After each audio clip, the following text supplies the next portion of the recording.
now let us Those guys visit us in India, so we're close to them.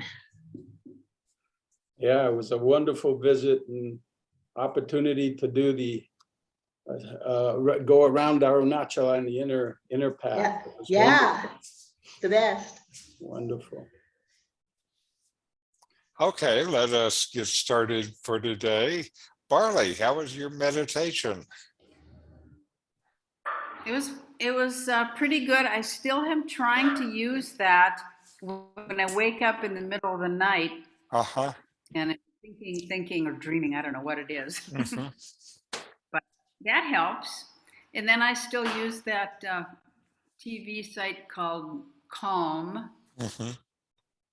And I've noticed in my Qigong practice that you can pretty much at least stay very present.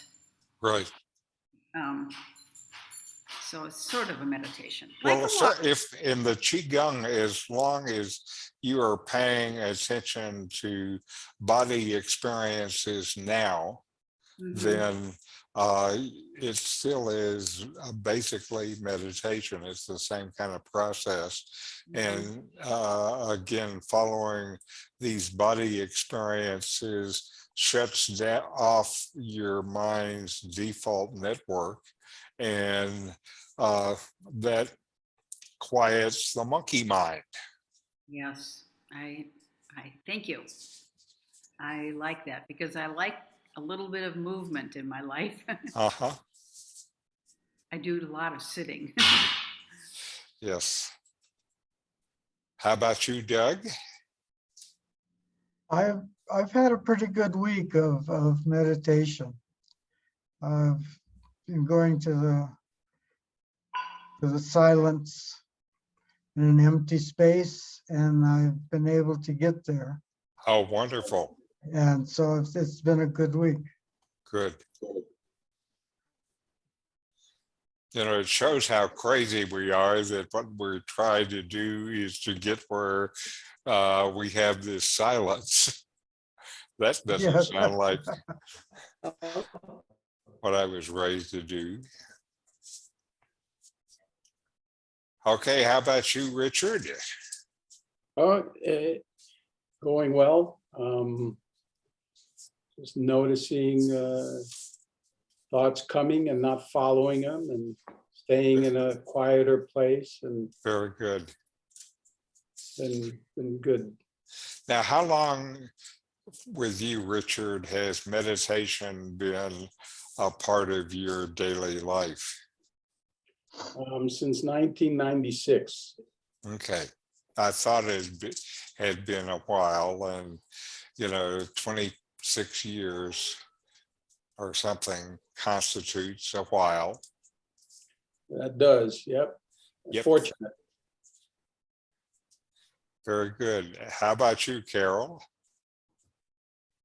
By the way, we didn't. I don't know. We've meditated a lot this week. This week has been a little weird because of your back and stuff. But right. I could have on my own, of course, but I didn't. Right. I've been having problems with back spasms, and they've really just calmed down starting yesterday. And it's still, for me, it's hard to meditate if I'm in constant, pretty severe pain. But now we're past all that. Okay, then let us start our meditation today. And mindfulness is present moment awareness, paying attention on purpose in the present moment, non-judgmentally, fully receive whatever is experienced and then let it go.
right.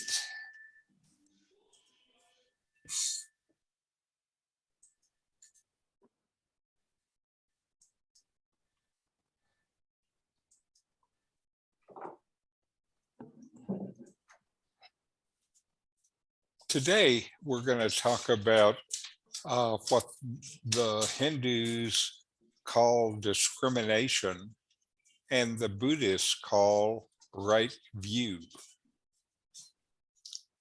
What the Hindus call discrimination, the Buddhists call right knowledge or right view.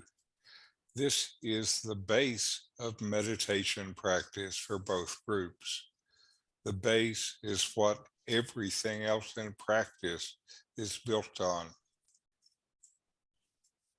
In Hinduism, from a spiritual context, they consider that only that knowledge, which is true, accurate, authentic, and factual in all conditions and circumstances, is true knowledge. Otherwise, in other words, knowing what is always true is true knowledge. An opinion is not truth because it's not the same from person to person or situation. However, a fact established by pure observation and free from distortion is true knowledge. Hinduism says that one must be satya, jnana, dharma, nishta, meaning one must abide in truth, knowledge, and dharma. For Hindus, dharma is the path of righteousness or living a moral life. This is similar to the Buddhist Eightfold Path that leads to the end of suffering. From the Hindu view, truth must be the basis of knowledge, and truth and knowledge must be the basis of Dharma. Together, the three protect and uphold you in the world. When you have the three, you're on the righteous path to freedom. There will be peace, order, and regularity in your life. For Buddhists, right knowledge or right view, samadhi, is one of the 8 noble paths of Buddhism. In fact, it's the first of the 8 paths, since all the others depend on right knowledge. For Hindus, right knowledge is the knowledge of truth and is the foundation of righteous living, peace, and happiness. In the mental realm, where most of our mindfulness practice is for now, right knowledge rises from true discernment, which in turn rises from mental purity or sattva. Sattva brings a calm, peaceful mental state. Sattva can be cultivated by choosing those activities which bring you peace and foregoing those which make you agitated or dull, rajistic or tamistic. Meditation needs the sattvic state to be effective. If you are not peaceful, you can't get very deep in meditation. A choice I made in my early years of practice was to focus on activities and people that brought me peace. This way, when I meditate, I'm ready. In the Buddhist spiritual realm, right view rises from self-realization and oneness with the Supreme Self. In the mental realm, it rises from true discernment, which in turn rises from purity or sattva. The purpose of yoga, austerities, or spiritual practices is essentially to cultivate this purity, this sattvic state. Hindus' Advaita Vedanta says that discrimination is where the practice really starts.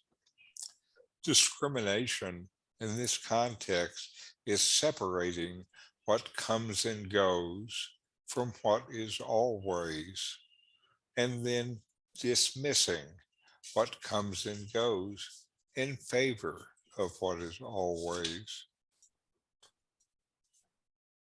One idea that is helpful in this practice of the Hindu is the Hindu idea of the 5 she's.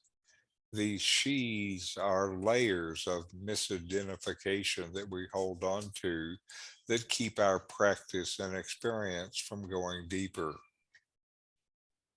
The 5 she's are, first, the body, including the senses and the organs of action, such as hands, feet, mouth, and speech. Next is the life energy that enlivens the body, breath, and your beating heart. Next is the mind, which is known by its various thoughts. Next is the intellect, which organizes these thoughts into your view of yourself and the world, apparently, around you. The intellect is the home of the ego I. The final sheath in Hinduism is the peace that is found in sleep and deep meditation. In this state, the mind is quiet, but when aroused from sleep or meditation, the mind then again appears as the ego I and all the ideas of the world. This discrimination includes looking for the knower of each sheath, and within each sheath, looking for what is permanent, dismissing what comes and goes. In this practice, you're searching for your own deep identity. And how can it be temporary and come and go? Are you temporary? Or are you there always? In this practice, you discover that which you are is always the knower and never the known. The known is objective to you. And in this practice, you're looking for your real self, the one that never changes. It turns out that this is always the knower, never the known. Discrimination is a matter then of finding within yourself what is always there, and always is the knower, then dismissing everything else from your view of yourself. You don't need to do anything to create this deepest self, since it is always there. You just need to discard the ignorance that leads you away from right knowledge. Now we're going to have a video from the Buddhist point of view. What is right view?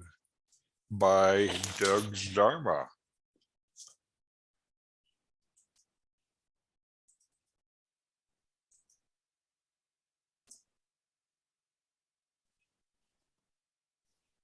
Hi folks, so today we're going to be discussing right view.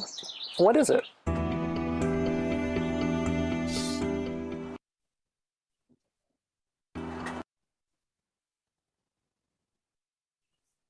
So I'm Doug Smith. I'm the study director of the Secular Buddhist Association. That's secularbuddhism.org.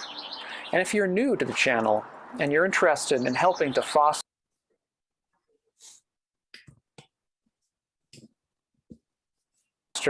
a wiser, a kinder, and a less stress-filled world, consider subscribing.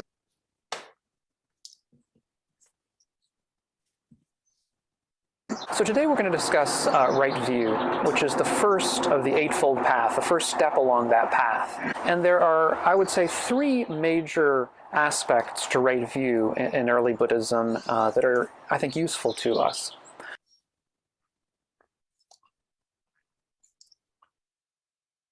Looks like my bandwidth is We'll not start great. with the first one of those, which we might call mundane right view. That's the view, basically, that there's a distinction between right action and wrong action, or doing things properly, doing things improperly, doing things skillfully, doing things unskillfully,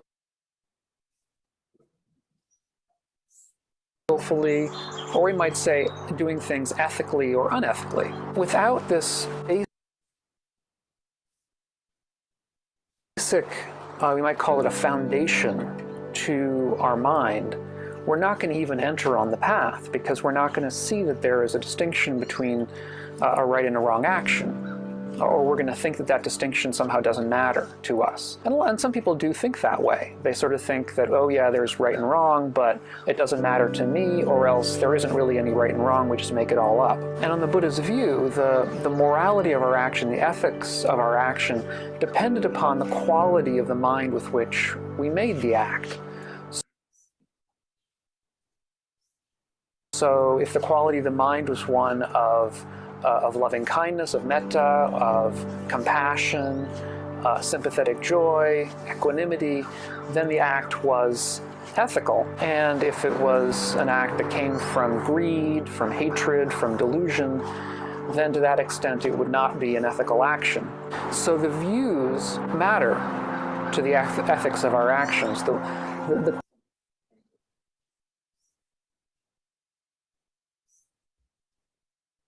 quality of the mind, which is fostered by the views that we hold, makes a difference to the importance of our actions ethically or skillfully, how skillful they are within the situation.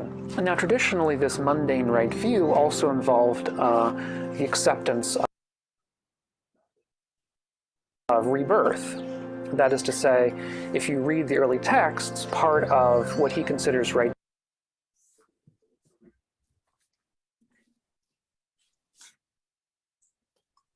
view in this mundane aspect is believing that we're reborn into the next life. But it's important to note that the reason he thought that was because he felt that people who did not believe in rebirth would to that extent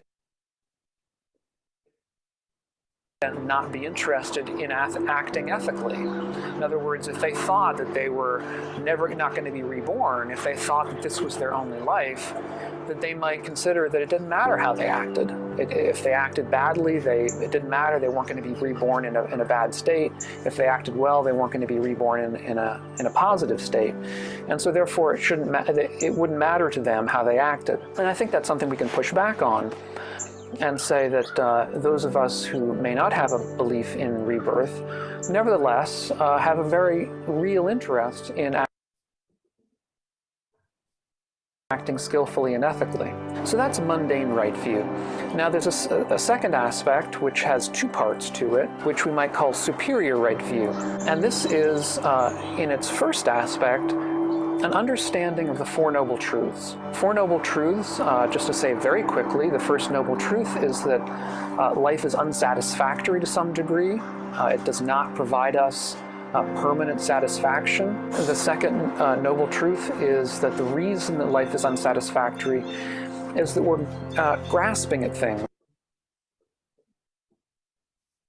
We're identifying ourselves with things. We're wanting things to be other than they are. We have a kind of insatiable thirst, and this thirst is what makes the world unsatisfactory to us, because the thirst is not a thirst that can really be fully quenched. The third noble truth is that there is an escape from this. There's a way out of this predicament.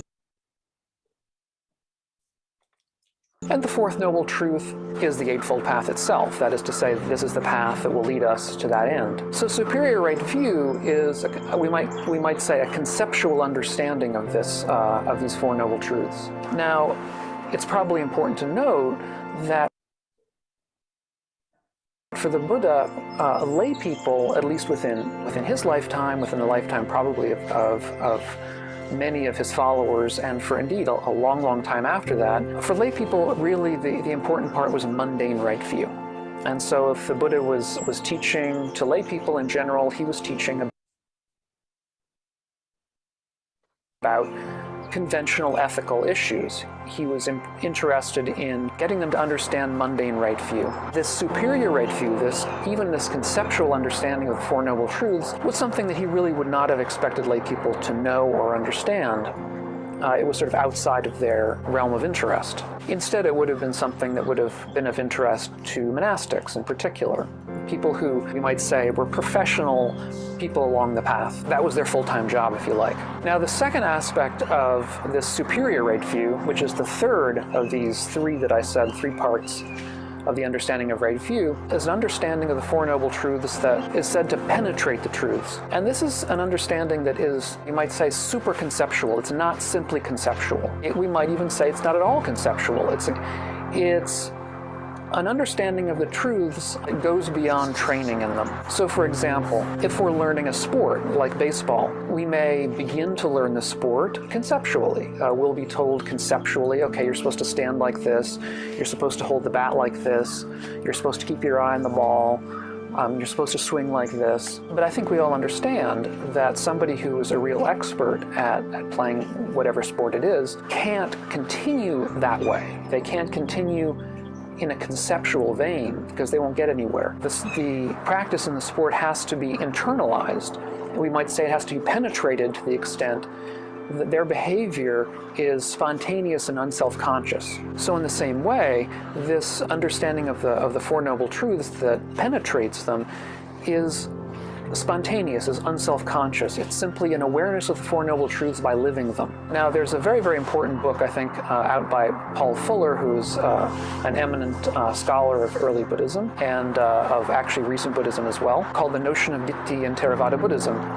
And I've discussed this with him. He says that it's true that the title has Theravada in the title, but his conclusions are just as valid for early Buddhism as they are for Theravada in this particular instance. What he says is that this kind of right view isn't no view. It isn't the idea that one should have no views at all, because some people interpret it that way sometimes. And neither is it the idea that right view is some sort of propositional understanding, an understanding of a particular group of sentences or phrases. This kind of understanding of right view is essentially affective. That is, it has to do with the emotions. It has to do with our emotional attachments, or as a matter of fact, our lack of emotional attachments to all things, including views, our non-identification with all things, including our own views. So an understanding of the Four Noble Truths that penetrates them understands that grasping is the problem, that this thirst is the problem, and that therefore the way out of this is to cease this grasping, to cease this thirst, by ceasing to identify ourselves with things in the world and things within our own minds, in fact. In the very famous Alagadupama Sutta, the sutta about the water snake, the Buddha talks about various aspects of right view. Probably many of us will be familiar with the very famous parable of the raft, where the Buddha talks about how the Dharma is like a raft that we get into to cross a river. And once we reach the farther shore, we don't carry the raft around on our back. We leave it at the river. And in this sense, the Dharma is something that we accept as a bunch of views to an extent to take us somewhere else, at which point we cease to identify with it. Which is not to say that we don't think it's correct, which is not to say that we don't think it's accurate, which is not to say that we don't, in some sense, believe it. But it is in its depth to say that we don't identify ourselves with it. We don't think of it as mine. And how that works out in practice, the Buddha actually discusses a little bit later on in that same sutta, where he talks about the fact that if people praise him for his views, he isn't elated by it. And if people criticize him for his views, it doesn't concern him either, because we might say he isn't identified with them. So in this sense, right view in its most full fruition is a kind of affective state of mind, a state of our emotional life in which we understand that the right view, the right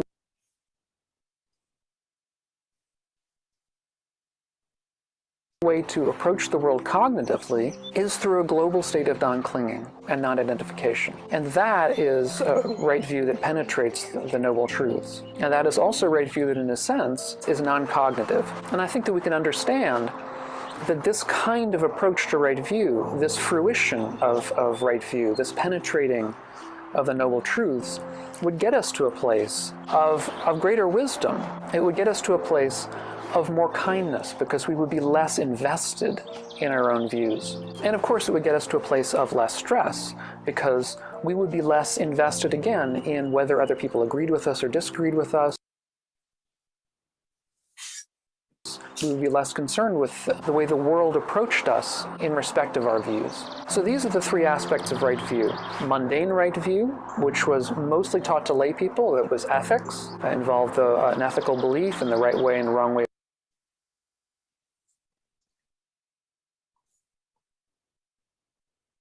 doing things. Superior right view that involved a cognitive understanding of the noble truths. And we might say a superior right view that penetrates the noble truth that was non-cognitive. So I hope that this has been useful to you. If it is, consider subscribing to the channel. Anyway, I'm really, really glad to have you here. If it's your first time, then welcome. And if you've been here several times, then really glad to have you back. I hope that these are useful. And thank you so much, and we'll catch you on the next one. Bye-bye. Okay. Now we will have more meditation. Just settle in, feel your breath, and notice who within you knows this flow of breath, the witness that just knows without being involved.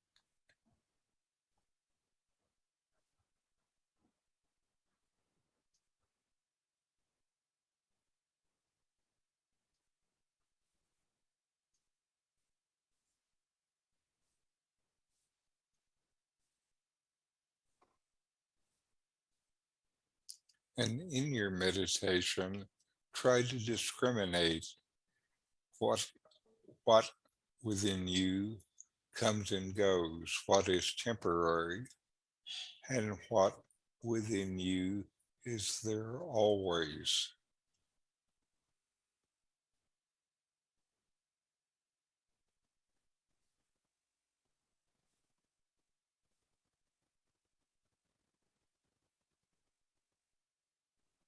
And just let go of what comes and goes.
And notice when you look at and feel within yourself what is always there, then this, you also feel this peace that is within yourself.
All right. Now we'll close with a chant. Om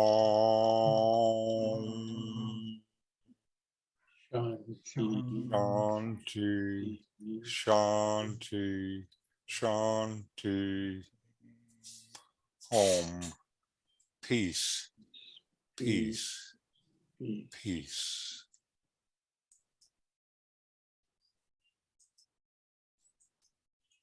All right. Any questions or comments today?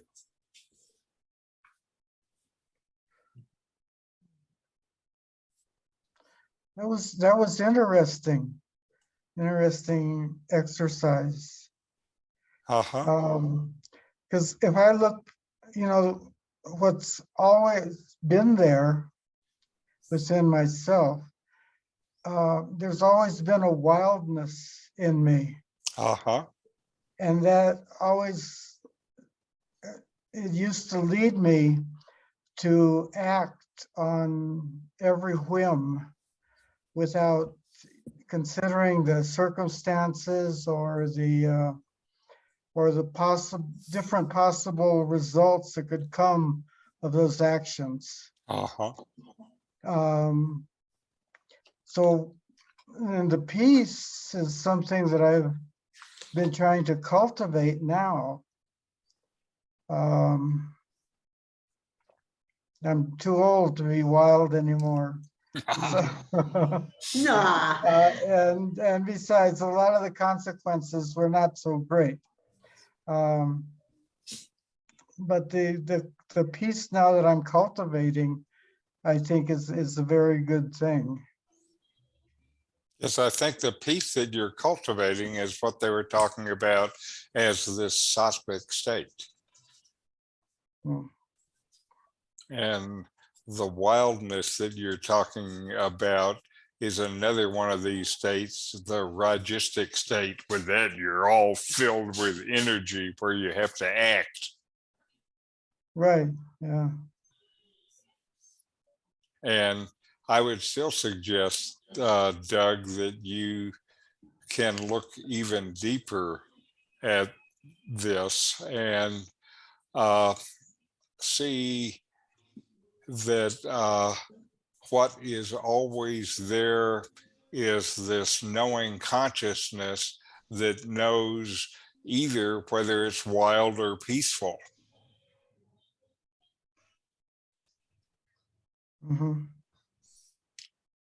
We did have peaceful movements, though. Mahatma Gandhi and Yes. Martin Luther King were both trying to create change and yet be peaceful. Mm-hmm.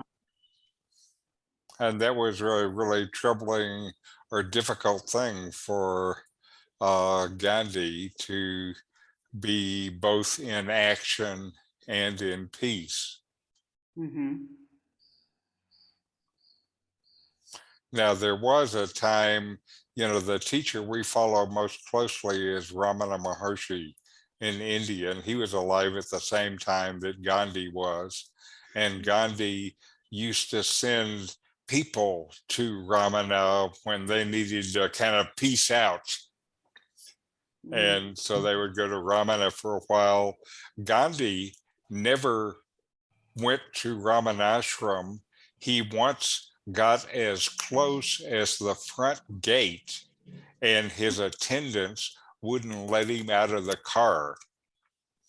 And they wouldn't let him out of the car because they were afraid that he would just go to see Ramana Maharshi and would just start looking for inner peace and stop the movement. Mm-hmm. Interesting. Yeah, there is that. We do need to keep changing some things, but maybe take other time to be more peaceful than we were when we were younger in our wild selves or impulsive selves or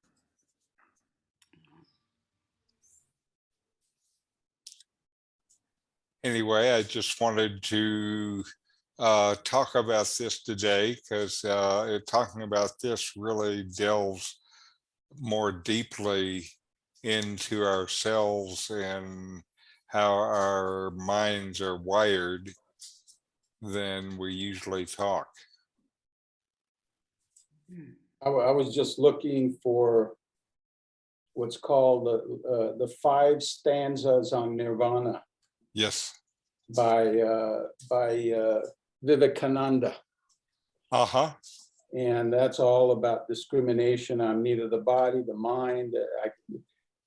I used to have that memorized. I can't remember it now, but it would get you to existence absolute, knowledge absolute, bliss absolute. And discriminating between the body and breathing and the mind. And I was just trying to find it here. I couldn't find it.